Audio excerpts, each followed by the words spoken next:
ചർച്ചക്ക് കൊണ്ടുവന്നത് ഖുബൂരികളാണ്.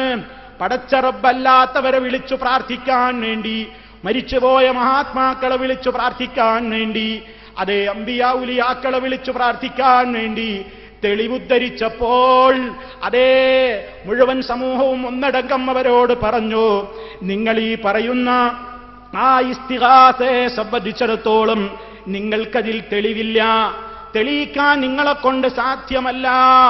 അതുകൊണ്ട് തന്നെ ഇന്നും നമ്മൾ പറയുന്നത് ഒരാളും സംശയിക്കേണ്ടതില്ല, യാ ഇബാദല്ലാഹ് എല്ലാവരും ഇനി കടിച്ചു തൂങ്ങരുത്.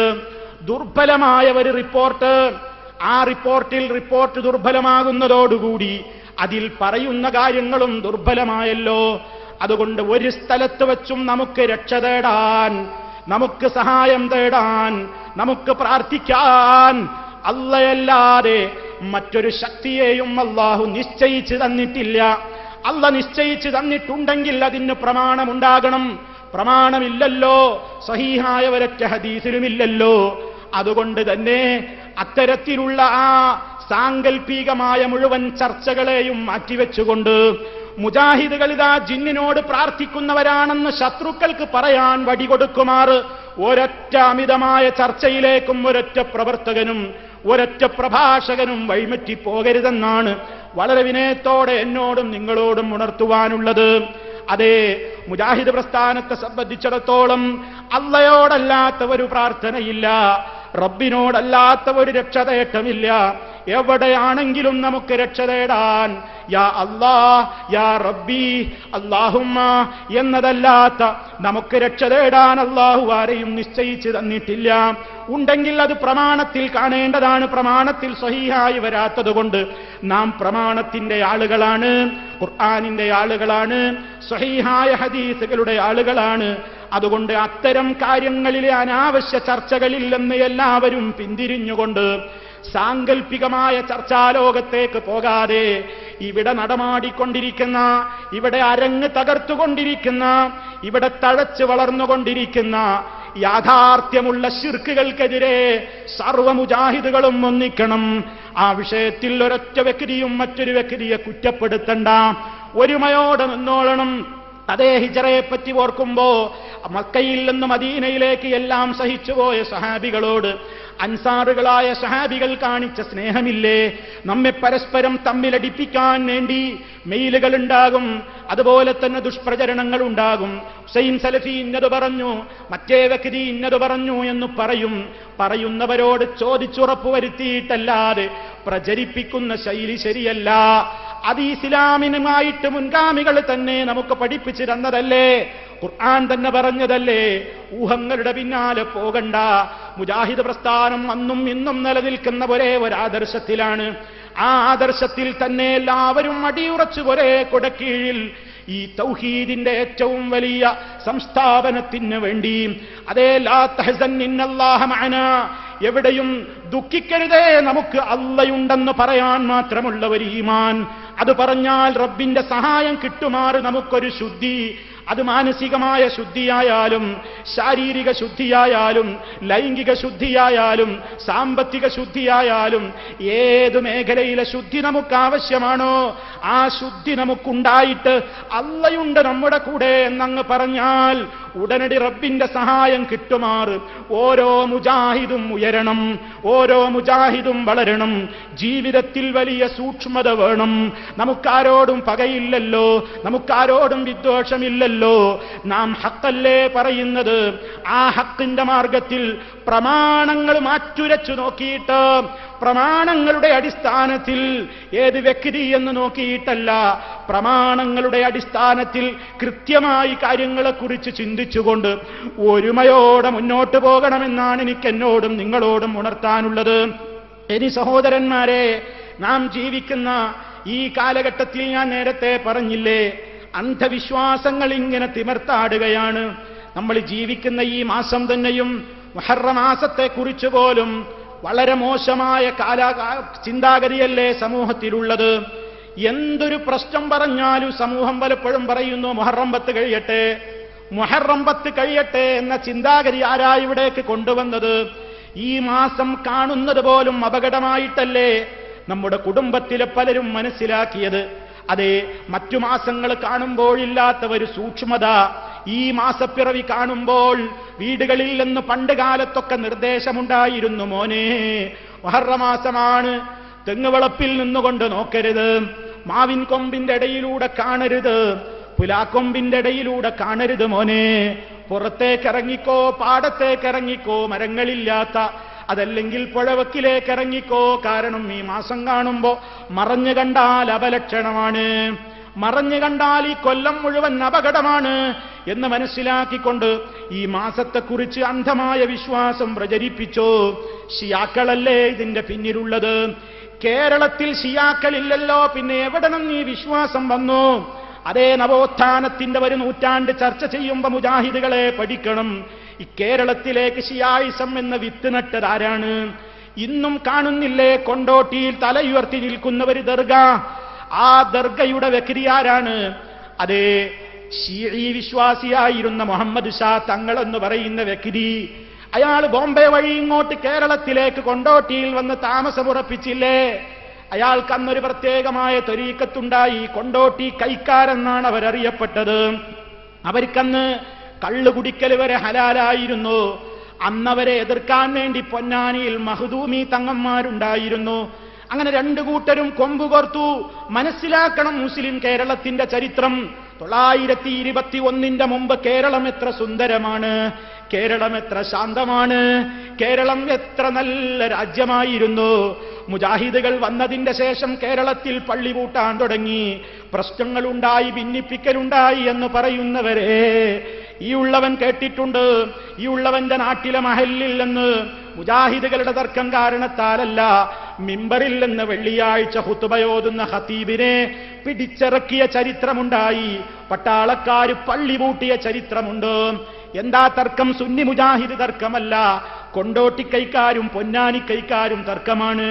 കൊണ്ടോട്ടിക്കൈക്കാര് പാട്ടുപാടി, മുഹമ്മദ് ഷാ വലിയുള്ളാഹ് മുരീദന്മാർക്ക് അദാബില്ല. മുഹമ്മദ് ഷാ അല്ലാഹുവിന്റെ ഔലിയയാണ്, അയാളിൽ വിശ്വസിക്കുന്ന മുരീദന്മാർക്ക് ഒരിക്കലും അദാബ് കിട്ടൂല. അപ്പൊ ഇപ്പുറത്ത് പൊന്നാനി കൈക്കാരി തിരുത്തി ഗണ്ണനം പാട്ടുപാടി, മുഹമ്മദ് ഷാ വലി അല്ല മുരീദന്മാർക്കതാബെല്ലാം. മുഹമ്മദ് ഷാ വലിയല്ല, മുഹമ്മദ് ഷായുടെ വലിയകൾക്ക് മുരീദന്മാർക്കാണ് എല്ലാ അദാബും ഇറങ്ങുക. പക്ഷേ കുറെ കഴിഞ്ഞപ്പോ കൊണ്ടോട്ടി കൈക്കാർ ആധിപത്യം നേടി. ആ ആധിപത്യം നേടിയത് കൊണ്ടാ ഇന്നും കൊണ്ടോട്ടി നേർച്ച നടക്കുന്നത്. കൊണ്ടോട്ടി നേർച്ച നടക്കുന്നൊരു ഷിയാക്കളാണോ? എല്ലാവരും പോയി കൊടുക്കുന്നില്ലേ? എന്താ കേരളത്തിൽ മറ്റുള്ള ദർഗകൾക്കും മഖാമുകൾക്കും ഇല്ലാത്ത ഒരു പ്രത്യേകമായ രൂപഭാവം കൊണ്ടോട്ടിയിലെ തങ്ങളുടെ ജാറത്തിനുള്ളത്? ആ രൂപത്തിലുള്ള ദർഗകളും ജാറങ്ങളും കാണാനാവുക ഇറാനിലും ഇറാഖിലുമാണ്. ഷിയാക്കളുടെ സൃഷ്ടിയായിരുന്നു. ആ ഷിയാ തങ്ങൾ കേരളത്തിലേക്ക് കൊണ്ടുവന്നതായി ഖബറാരാധനാ സംസ്കാരം. അങ്ങനെ ഖബർ കെട്ടിപ്പൊന്തിക്കലും അതുമായി ബന്ധപ്പെട്ട കാര്യങ്ങളും ഇവിടെ ഉണ്ടായി. അക്കൂട്ടത്തിൽ കയറിപ്പറ്റിയതായി മുഹറത്തെക്കുറിച്ചുള്ള ദുഷിച്ചാചാരങ്ങള്. മുഹറം 10 കഴിയട്ടെ, ഷിയാക്കളെ വിശ്വാസാണ്. എന്താ കാരണം? മഹാനായ ഹുസൈൻ റളിയല്ലാഹു തആല അൻഹു അതിദാരുണമായി വെള്ളം പോലും കിട്ടാതെ കൊല്ലപ്പെട്ടത് ഒരു മുഹറം 10-നായിരുന്നു. അതുകൊണ്ട് അന്നത്തെ ദിവസം ഉൾക്കൊള്ളുന്ന മുഹറം 10 ദുഃഖാചരണത്തിന്റെ ദിവസമാണ്. അതുകൊണ്ട് ഇന്ത്യ രാജ്യത്തും ലോകാടിസ്ഥാനത്തിലുമൊക്കെ ഷിയാക്കൾക്ക് മെജോറിറ്റിയുള്ള ഭൂരിപക്ഷമുള്ള സ്ഥലങ്ങളിലൊക്കെ അവരതാ ആയുധമേന്തിക്കൊണ്ട് മുഹറം 10ന്റെ അന്ന് നെഞ്ചത്തടിക്കുന്നു. ആണും പെണ്ണുമൊക്കെ കൈകളിൽ ചങ്ങലയും ബ്ലേഡും ഫിറ്റ് ചെയ്തിട്ട് മാറത്തടിച്ചുകൊണ്ട് രക്തം ഒലിപ്പിക്കുന്നു. ചങ്ങലകൾ കൊണ്ട് ശരീരത്തിൽ വേദനിപ്പിക്കുന്നു. കത്തികൾ എടുത്തുകൊണ്ട് ശരീരത്തിൽ നിന്ന് ചോര പൊട്ടിക്കുന്നു. യാ ഹുസൈൻ എന്ന് വിളിച്ചു മാറത്തട്ടഹസിച്ചുകൊണ്ട് ആ പേരിൽ അഗ്നി ഉണ്ടാക്കിയിട്ട് അതിലേക്ക് എടുത്തു ചാടുന്നു.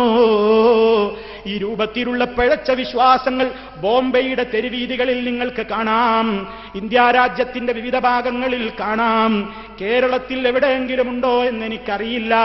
ഏതായിരുന്നാലും ഈ ഷീഈ വിശ്വാസം ഈ സമൂഹത്തിലേക്ക് കൊണ്ടുവന്നത് ഇവരാണ്. ഇവരുടെ കൂടെ കയറി വന്ന കുറെ വിശ്വാസങ്ങളുണ്ട്. അങ്ങനെ കുറെ ജാഹിലിയത്തുണ്ട്.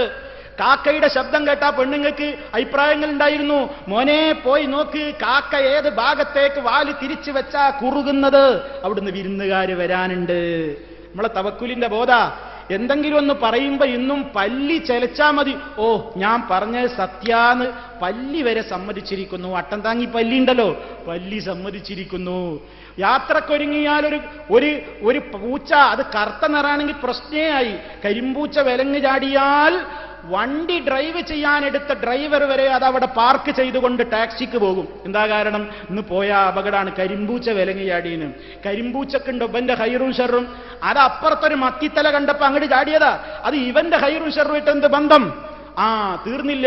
നമ്മുടെയൊക്കെ വീടുകളിൽ പണ്ട് മരക്കൊമ്പിലിരുന്നിട്ട് കുറ്റിച്ചൂളാന്ന് ചിലയിടത്ത് പറയും, ചിലയിടത്ത് കൂമെന്ന് പറയും. അതിങ്ങനെ അതിനൊരു പ്രത്യേകമായ ഇണയെ ആകർഷിക്കാനൊരു സൗണ്ട് ഉണ്ട്. ആ സൗണ്ട് കേട്ടിട്ട് പണ്ടുള്ള ആളുകളൊക്കെ വ്യാഖ്യാനം കൊടുത്തു, പോകുക എന്നാണ് പറയുന്നത് എന്ന് പറഞ്ഞാൽ കൂമം മൂളി ആ ശബ്ദം കേട്ടുകയും 40ാമത്തെ ദിവസം മയ്യത്ത് ഇറങ്ങാനുണ്ടാ വീട്ടിന്ന്. ഇങ്ങനെ ഓരോ അന്ധവിശ്വാസം നമ്മുടെ സമൂഹത്തിലില്ലേ? നമ്മുടെ സമൂഹത്തിൽ നിന്നൊക്കെ നാട് നീങ്ങി തുടങ്ങിയില്ലേ? അരങ്ങത്തുണ്ടായിരുന്ന ഇത്തരത്തിലുള്ള വിശ്വാസങ്ങളൊക്കെ എവിടേക്കാ പോയത്? ആരുടെ പ്രവർത്തന ഫലമായി ഇതൊക്കെ പോയത്? മുജാഹിദുകളുടെ ശക്തമായ പ്രമാണങ്ങൾ ഉദ്ധരിച്ചുകൊണ്ട് നടത്തിയ പടയോട്ടത്തിന്റെ ഫലം. അങ്ങനെ ഈ സമൂഹത്തിന്റെ ഇടയിലേക്ക് കൊണ്ടുവന്ന ഒരുപാട് വിശ്വാസങ്ങൾ ഉണ്ടായിരുന്നു. ഇപ്പോഴും സമൂഹത്തിൽ അതൊക്കെ പലരും മാർക്കറ്റ് ചെയ്യാൻ നോക്കുന്നുണ്ട്. ഓരോ ദിവസവും ശകുനല്ലേ? ശനിയാഴ്ച ദിവസത്തിനില്ലാത്ത തകരാറില്ല. റസൂലുള്ളാഹിന്റെ പേരിൽ കളവും പറയുന്നു തിരുനബി മുസ്തഫ സല്ലല്ലാഹ് ശനി മക്ർ ദിവസം എന്ന് സുബ്ഹാനല്ലാഹ്. റസൂലുള്ളാഹിന്റെ പേരിൽ കള്ളം അള്ളാന്റെ റസൂലിന്റെ പേരിൽ കള്ളം പറയുന്ന കൂട്ടർക്കുള്ള ശിക്ഷ പറയണോ? എന്താ പറഞ്ഞത്? ശനിയാഴ്ച ദിവസം ചതിയനായ ദിവസമാണ് അള്ളാന്റെ റസൂല് പറഞ്ഞിരിക്കണു. സുബ്ഹാനല്ലാഹ്. നുണയും പറയാന്നൊരു സുബ്ഹാനല്ലാഹ് ദിക്റും ചൊല്ലുക. തീർന്നില്ല. ചതിച്ചിട്ടുമുണ്ടൊരു 7 പേര് ദിവസമിൽ, ഒരു 7 പേരെയുമെന്നു വന്നു ഹദീസതിൽ. അന്നത്തെ ദിവസം 7 ആൾക്കാർ 7 ആളെ ചതിച്ചിട്ടുണ്ട്. അതുകൊണ്ട് ശനി ആകെ മോശാണ്. നബി നൂഹ് ഖൗമിന് മക്ർ വന്നതുമന്നാ, നബി സാലിഹിന്റെ അനുയായികൾക്കും എന്നാ. നൂഹ് നബിയുടെ സമൂഹത്തിന് ഇടങ്ങേറ് വന്നത്, സാലിഹ് നബിയുടെ സമൂഹത്തിന് ഇടങ്ങേറ് വന്നതൊക്കെ ശനിയാഴ്ച. ഇഖ്വത്ത് യൂസുഫ് ചെയ്തതും ശനി ദിവസമാ, നബി മൂസ ഖൗമിന് വന്നതും ആ ദിവസമാ, റൂഹുള്ള ഈസാ നബിയെ ശത്രു വളഞ്ഞതും ശനി ദിവസമാ, വധിക്കുന്നതിന് തുനിഞ്ഞതും നബിയെ ചതിക്കാനും ഖുറൈശികളെന്നാ, പ്ലാനിറ്റ് വീട് വളഞ്ഞു ചുറ്റിയതെന്നാ. ഒക്കെ ശനിയാഴ്ചന്റെ കുഴപ്പ. ആരാടോ നിങ്ങളത് പഠിപ്പിച്ചത്? താനിച്ച ഷിയായിസം. അതെ, അവിടെ നിന്ന് കടന്നുകൂടിയ വിശ്വാസങ്ങൾ. ഒരു പെണ്ണിനെ കല്യാണം കഴിപ്പിച്ചാൽ വരെ പെണ്ണിന്റെ കാല് കഴുകിയ വെള്ളം കൊണ്ട് വീട്ടിൽ പുണ്യാഹം തെളിക്കണം എന്ന് പഠിപ്പിക്കുന്ന അന്ധവിശ്വാസികളെ, മുജാഹിദുകൾ അന്ധവിശ്വാസത്തിലേക്ക് പോയി എന്ന് പ്രചരിപ്പിക്കുന്നവരെ കേട്ടോ. നിങ്ങളുടെ പ്രചരണം എന്താ? ബുധനാഴ്ചയും ശനിയാഴ്ചയൊക്കെ തിന്നേണ്ട സാധനങ്ങളുടെ ലിസ്റ്റ് വരെയുണ്ട്. ബുധനാഴ്ച പാല് അലിയുന കുടിക്കാത്തതാ, ശനിയാഴ്ച മീനും താനുപേക്ഷിക്കുന്നതാ. ബുധനാഴ്ച പാലുടിക്കൂല, ശനിയാഴ്ച മീനും തിന്നൂല. ഏതെങ്കിലും ഒരു മൂല്യർ ഇത് നടപ്പിലാക്കി എത്ര വീട്ടുകാർ രക്ഷപ്പെടും? ബുധനാഴ്ച മൂല്യർക്ക് മീനേ വേണ്ടു, അന്ന് പാലേ വേണ്ടു. ഇതൊക്കെ ഷിയാക്കൾ, ഒക്കെ അലിയാര് പറഞ്ഞു, ഫാത്തിമ ബീവി പറഞ്ഞു, ഹസൻ എന്നോര് പറഞ്ഞു, ഹുസൈൻ എന്നോര് പറഞ്ഞു. ഇങ്ങനെ ഇനി ഒരു കല്യാണം കഴിഞ്ഞാലോ പറയുന്നതായി നബി മുസ്തഫ സല്ലല്ലാഹ് അലി അവരോടൊരു ദിനം റളിയല്ലാഹ്. അള്ളാന്റെ റസൂലിന്റെ പേരിൽ കളവ് പറയാണ്. ചോദിക്കണം നിങ്ങൾ, അള്ളാന്റെ റസൂൽ ഇത് എവിടെ പറഞ്ഞു? സഹിഹായ ഹദീസ് ഉദ്ധരിക്ക്. റസൂലുള്ളാഹിന്റെ പേരിൽ കള്ളം പറയാം, എന്നിട്ട് പറയാം ഞങ്ങൾ റസൂലുള്ളാഹിനെ സ്നേഹിക്കുന്നവരാ, മുജാഹിദ് റസൂലുള്ളാഹിനെ നിന്ദിക്കാണ് എന്ന് പറയാ. കുറ്റൊക്കെ നമുക്കും. എന്നിട്ടോ അള്ളാന്റെ റസൂല് അലി റളിയല്ലാഹു അൻഹുവിനോട് പറഞ്ഞത് എന്താ? കല്യാണം ഒന്ന് കഴിച്ച് എന്നാൽ പെണ്ണിനെ നീ നിന്റെ വീട്ടിൽ ആദ്യമായി കടത്തിങ്ങനെ. കല്യാണം കഴിഞ്ഞിട്ട് പുതിയ മണവാട്ടിനെ അങ്ങനെ കൊണ്ടുവരുമ്പോ വീട്ടിലേക്ക് കടത്തേണ്ട രൂപം എന്താ? വീടിന്റെ വെളിയിലിരുത്തി കഴുകിരു കാലുകൾ കളയാതെ ഒരു പാത്രത്തിലാക്കാ നീരുകൾ എന്നിട്ട് ബാബ് തുടങ്ങി വീടറ്റം വരെ തളിക്കേണ്ടതാണ് ആ വെള്ളവും തീരും വരെ. പുതിയോട്ട് കയറി വന്നാൽ പെണ്ണിന്റെ കാല് കഴുകുക, പുറത്തിരുത്തിയിട്ട് വീട്ടിന്റെ ഉമ്മറപ്പടിക്കലിരുത്തിയിട്ട് പെണ്ണിന്റെ കാല് കഴുകിയിട്ട് അതൊരു ആ നീര് പാത്രത്തിലാക്കിയിട്ട് പെണ്ണിന് കയറാനുള്ള വീടിന്റെ വാതില് മുതൽ അടുക്കളയുടെ അങ്ങേ അറ്റം വരെ തെളിക്കുക, ഈ പുണ്യാഹം തെളിക്കുക. എന്തിനാ ഇത് ചെയ്യുന്നത്? എന്തിനു വേണ്ടിയായി പ്രവർത്തനം? അതുകൊണ്ട് വീട്ടിൽ നിന്നു മാറും ആപത്തും കടക്കും അതിൽ ബറക്കത്തും 70 റഹ്മത്തും. അതുകൊണ്ട് വീട്ടിൽ നിന്ന് എല്ലാ ആപത്തും മാറും. വീട്ടിൽ ആപത്തൊക്കെ മാറേണ്ടത് ഈ പെണ്ണ് ചവിട്ടി വന്നോളെ കാല് കഴുകിയ വെള്ളം തെളിക്കല. കടക്കും അതിൽ ബറക്കത്തും 70 റഹ്മത്തും. ആപത്ത് മാറുന്നല്ല, ആ വീട്ടിൽ ബറക്കത്തും 70 റഹ്മത്തും ഇങ്ങോട്ട് കേറിക്കൂടും എന്നാണ്. ആരാടോ ഇത് പഠിപ്പിച്ചത്? മുജാഹിദുകൾ അന്ധവിശ്വാസത്തിലേക്ക് പോകേണ്. നിങ്ങൾ അത് പോകേണ്, ഇങ്ങോട്ട് പോകേണ്, അത് കലക്കിയ വെള്ളം കുടിക്കാൻ പറയാണ്, ഇത് കലക്കിയ വെള്ളം കുടിക്കാൻ പറയണെന്നൊക്കെ പറയുന്നവരെ, നിങ്ങൾ വെളിച്ചുവിടുന്ന ഈ അന്ധവിശ്വാസങ്ങൾക്ക് പ്രമാണങ്ങളുടെ പിൻബലമുണ്ടോ? താനിച്ച രൂപത്തിലുള്ള അന്ധവിശ്വാസങ്ങൾ ഈ സമൂഹത്തിലേക്ക് മാർക്കറ്റ് ചെയ്തു. തീർന്നില്ല. എല്ലാ ദിവസവും വരിക്ക് നഹസല്ലേ? എല്ലാ ദിവസവും ഇപ്പൊ മുഹറം 10 എവിടെയെങ്കിലും കല്യാണം നടക്കുമോ? അപ്പൊ പറയും മുഹറം 10 കഴിയട്ടെ. ഇപ്പൊ എന്താ പറയണത് അറിയോ? അത് മൗലൈമാരെ ഞങ്ങൾ അങ്ങനെയൊന്നുമല്ല. മുഹറം 10 എന്ന് പറഞ്ഞാൽ അള്ളാന്റെ മാസ, ഷഹറുല്ലാ, അള്ളാന്റെ മാസമായതുകൊണ്ട് ആ 10 ദിവസവും ആൾക്കാർക്ക് നോമ്പെടുത്തിട്ട് അതിനെ ബഹുമാനിക്കണം എന്നുള്ളതുകൊണ്ട് ആ 10 കഴിയട്ടെ ഞങ്ങൾ പറഞ്ഞത്. ഓ, എന്ത് കുതന്ത്രമാണ് ഈ പ്രചരിപ്പിച്ചുകൊണ്ടിരിക്കുന്നത്. ഒരൊറ്റ കുട്ടിക്ക് അങ്ങനെ ഒരു വിശ്വാസം ഉണ്ടോ? എല്ലാവരും പേടിച്ചിട്ട് നിൽക്കുക, തുടങ്ങാൻ പാടില്ല. ആകെ കുഴപ്പാണ്. കാരണം എന്താ? ഓരോ ദിവസത്തെയും കുഴപ്പങ്ങൾ ഇവിടെ പറയുന്നുണ്ട്. എന്താണെന്നറിയോ? ഓരോ ദിവസവും മുഹറം ഓരോ പ്രത്യേകമായ നാഴ്സുകൾ പറയുന്ന കൂട്ടത്തിൽ വലിയ നാഴ്സ് ദുൽഹജ്ജ് 10 ഭൂലോക നാഴ്സ. ഇന്ന് മുസ്ലിമീങ്ങൾ പെരുന്നാൾ ആഘോഷിക്കണല്ലോ. വലിയ പെരുന്നാൾ, ഹജ്ജുൽ അക്ബർ, ഹജ്ജൊക്കെ നടക്കുന്ന ദിവസം സാർവ കുബൂരിക്കും എന്ന ഏറ്റവും വലിയ നാഴ്സാണ്. ഈ രൂപത്തിലുള്ള അന്ധവിശ്വാസങ്ങൾ ഈ സമൂഹത്തിലേക്ക് മാർക്കറ്റ് ചെയ്ത ആളുകളാണ് പറയുന്നത്. അവരുടെ കലണ്ടറുകളിൽ ഓരോ ദിവസവും ഇന്ന ദിവസം മുഹറം, ദുൽഹജ്ജ് 6, 8, 10 മഴദിനിന്റെ കലണ്ടറിൽ തന്നെ ഉള്ളതാ. നമ്മളെ മുട്ടിപ്പടിയിലെ പെട്ടിപ്പടി സ്വലാത്ത് നടത്തുന്ന ആളില്ലേ, മൂപ്പരുടെ കലണ്ടറിൽ വരെ ദുൽഹജ്ജ് 6, 8, 10 ഒക്കെ നഹസാണ്. പിന്നെയോ റമദാനിൽ 3, 5, 11, 13, 16, 20, 23, 24, 11, 14, 30, 21, 27 ഒക്കെ വ്യത്യസ്ത കലണ്ടറുകളിൽ റമദാനിൽ ഒക്കെ നഹസ്. എന്തിനാ അതൊക്കെ പറയുന്നത്? ഈ രൂപത്തിലുള്ള ശീഈ വിശ്വാസങ്ങൾ, യഹൂദി വിശ്വാസങ്ങൾ ഈ സമൂഹത്തിലേക്ക് കടത്തിക്കൊണ്ടുവന്നു. അങ്ങനെ ഈ സമൂഹത്തിന്റെ വിശ്വാസങ്ങളിലും ആചാരങ്ങളിലും തകരാറുകൾ ഉണ്ടാക്കി തീർത്ത ഈ സമൂഹത്തെ മുജാഹിദ് പ്രസ്ഥാനം ക്ഷണിച്ചു. എന്തിലേക്ക് ക്ഷണിച്ചു? എന്താ അതിന്റെ കാരണം എന്ന് മുജാഹിദുകൾ മനസ്സിലാക്കി. എന്താ? പ്രമാണങ്ങളിൽ നിന്ന് സമൂഹം അകന്നതാണ് ഇതൊക്കെ കടന്നുകൂടാൻ കാരണം എന്ന് നമ്മളെ മുൻഗാമികളായ പണ്ഡിതന്മാർക്ക് തിരിഞ്ഞു. എന്താണ് ഇതൊക്കെ നിർമ്മാർജ്ജനം ചെയ്യാൻ വേണ്ടത്? നവോത്ഥാനത്തിന്റെ ഒരു നൂറ്റാണ്ടല്ലേ നമ്മളെ സമ്മേളനത്തിൽ ചർച്ച ചെയ്യുന്നത്. എന്തേ ഇതിനവർ മരുന്ന് കണ്ടുപിടിച്ചത്? നമ്മുടെ മുൻഗാമികളായ പണ്ഡിതന്മാർ ആലോചിച്ചു.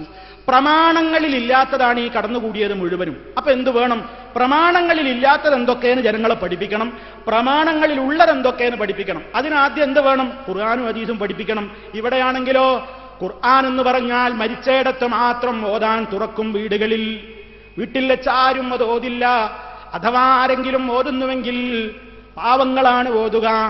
പണക്കാരുടെ വീട്ടിൽ ഓതാൻ മുല്ലമാരാണ് വരുന്നത്, കുടിയോത്ത് നടത്തുന്ന മുല്ലമാരാണ്. അവരോതൂല, അവരാളുകളെ നിശ്ചയിച്ചിരിക്കുകയാണ്. പാവങ്ങൾ തന്നെ എപ്പോഴെങ്കിലും ഒന്ന് ഓതിയാലായി. അവരതിന്റെ അക്ഷരം കൂട്ടി വായിക്കാനേ പഠിച്ചിട്ടുള്ളൂ. ഖുർആൻ എന്ന് പറയുന്നത് എന്തിനാണെന്ന് നമ്മുടെ പണ്ഡിതന്മാർ ജനങ്ങളെ പഠിപ്പിച്ചു. ജനങ്ങളെ, ഖുർആൻ എന്ന് പറയുന്നത് കേവലം അക്ഷരം ഓതി കൂലി നേടാൻ മാത്രമുള്ളതല്ല. അക്ഷരങ്ങൾ കൂട്ടി വായിച്ച് അക്ഷരപാരായണം നടത്തിയിട്ട് കൂലി വാങ്ങാൻ മാത്രമുള്ള കിതാബല്ല ഖുർആൻ. അതിനാണെങ്കിൽ ലോകത്ത് എന്തിനാണ് ഇത്ര പ്രയാസമുണ്ടായത്? നബി സല്ലല്ലാഹു അലൈഹി വസല്ലം വന്നിട്ട് എന്താണ് ചെയ്തത്? യത്ലൂ അലൈഹിം ആയാതിഹി, അല്ലാഹുവിന്റെ ആയത്തുകൾ ജനങ്ങൾക്ക് ഓതി കേൾപ്പിച്ചു കൊടുത്തു. അതുകൊണ്ട് നിർത്തിയോ? യുഅല്ലിമുഹുൽ കിതാബ വൽ ഹിക്മ, ഈ ഖുർആൻ മനസ്സിലാക്കാൻ ആവശ്യമായ സർവവിജ്ഞാനങ്ങളും ഏതൊക്കെ വേണോ അതൊക്കെയും ആ നബി തങ്ങൾ ജനങ്ങളെ പഠിപ്പിച്ചു, അങ്ങനെ സംസ്കരിച്ചെടുത്തു. അപ്പൊ ഒരു ജനത നന്നാകാൻ, അധപ്പതനത്തിന്റെ പടുകുഴിയിൽ ആണ്ടുകിടക്കുന്ന ഒരു ഖൗമ് നന്നാകാൻ എന്താ വേണ്ടത്? നമ്മുടെ മുൻഗാമികളായ പണ്ഡിതന്മാർ ആലോചിച്ചു. നബി തങ്ങളുടെ മാതൃക അവർ പിൻപറ്റി. അള്ളാന്റെ റസൂല് വഇൻ കാനൂ മിൻ ഖബ്ലു ലഫീ ളലാലിൻ മുബീൻ, ഏറ്റവും വ്യക്തമായ വഴികേടിലായിരുന്നു എന്ന് പറഞ്ഞ ഒരു ജനതയെ നന്നാക്കാൻ അള്ളാന്റെ റസൂല് ഉപയോഗപ്പെടുത്തിയത് ഖുർആൻ പഠിപ്പിക്കലാണ്, ഹദീസ് പഠിപ്പിക്കലാണ്.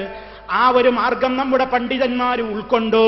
അങ്ങനെ നമ്മുടെ കേരളത്തിലതാ ഖുർആൻ പഠനം ഈ മുസ്ലിയാക്കന്മാരുടെ കുത്തകയായിരുന്ന ഒരവസ്ഥയിൽ നിന്ന് മാറ്റിയിട്ട് പൊതുജനങ്ങൾക്കിടയിലേക്ക് ഖുർആൻ ജനകീയമാക്കാൻ നമ്മുടെ പണ്ഡിതന്മാർ തീരുമാനിച്ചു. NV അബ്ദുസ്സലാം മൗലവി ആദ്യകാലത്ത് കോഴിക്കോടൊന്ന് തുടങ്ങിയിരുന്നു. ശേഷം അരീക്കോട്ട് അദ്ദേഹം ഒരു ക്ലാസ്സിന് ആരംഭം കുറിച്ചു. പൊതുജനങ്ങളാണതിൽ വന്നത്. ഖുർആനോദി പഠിപ്പിക്കാൻ തുടങ്ങി. ഇന്നത് കേൾക്കുമ്പോൾ നമുക്കൊരു പുതുമയില്ല അല്ലേ? കാരണം ഇന്ന് കാസിമിക്കും ഖുർആൻ ക്ലാസ് ഉണ്ട്. റഹ്മത്തുള്ള കാസിമി എന്ന് പറയുന്ന ആൾക്കും സ്റ്റഡി ക്ലാസ് ഇല്ലേ? ഇന്ന് നമുക്കതൊരു പുതുമയല്ല. പക്ഷേ അന്ന് ഖുർആനിന്റെ അർത്ഥം പഠിക്കൽ സാധാരണക്കാരന് നിർബന്ധമില്ലെന്ന് മാത്രമല്ല, ഓതൽ നിർബന്ധമായ സൂറത്ത് പോലും സൂറത്തുൽ ഫാത്തിഹയാണ്. ആ ഫാത്തിഹയുടെ പോലും അർത്ഥം പഠിക്കൽ ഒരു മുസ്ലിമിന്, ഒരു സാധാരണക്കാരന് നിർബന്ധമില്ലെന്ന് മാത്രമല്ല, പ്രത്യേകം സുന്നത്ത് പോലുമില്ല. ഒരു നഖം മുറിച്ചാലുള്ള കൂലി വരെ ഇസ്ലാമിൽ ഒരായത്തിന്റെ അർത്ഥം പഠിച്ചാലില്ല എന്ന് പച്ച മലയാളത്തിൽ എഴുതിവിട്ട സമൂഹത്തിന്റെ മുമ്പിൽ നിന്നുകൊണ്ട് നമ്മുടെ മുൻഗാമികളായ മഹാരഥന്മാരായ പണ്ഡിതന്മാര് ജനങ്ങളോട് പറഞ്ഞു, ജനങ്ങളെ ഖുർആൻ പഠിക്കൂ, ഖുർആൻ എളുപ്പമാണ്. അവരെ നായത്തോതി സ്ഥാപിച്ചു.